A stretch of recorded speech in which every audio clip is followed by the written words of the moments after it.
Bismillahirrahmanirrahim. Alhamdulillahirrabbilalamin.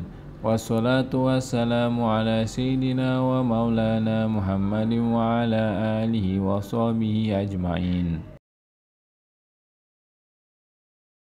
Allahumma antal abadiyul qadimul awwal wa ala fadlikal azimi wujudikal muawwal.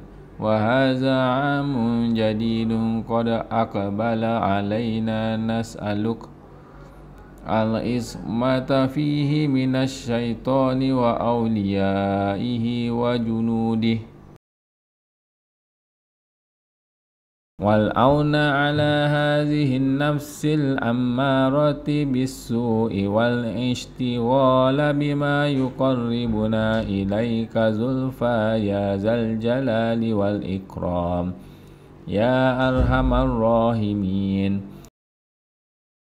Wa sallallahu ala sayyidina wa maulana Muhammad wa ala alihi wa ashabihi wa sallam. Walhamdulillahi rabbil alamin. Dengan nama Allah yang Maha Pemurah lagi Maha Mengasihani. Segala puji bagi Allah, Tuhan pemerintah seluruh alam. Allah Subhanahu wa taala menurunkan rahmat dan kesejahteraannya ke atas penghulu kami Nabi Muhammad sallallahu alaihi wasallam, ke atas keluarganya dan sahabat handainya sekalian. Ya Allah, Engkaulah yang abadi lagi kekal dan tidak ada permulaan. Atas kurniaan-Mu yang besar, kemurahan-Mu yang luas, hari ini merupakan tahun yang baru sahaja muncul.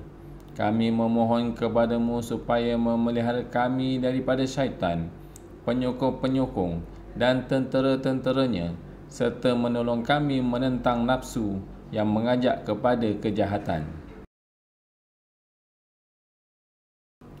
Dan menolong aku supaya sibuk melakukan amalan untuk mendekatkan aku kepadamu, wahai Tuhan yang mempunyai kebesaran dan kemuliaan.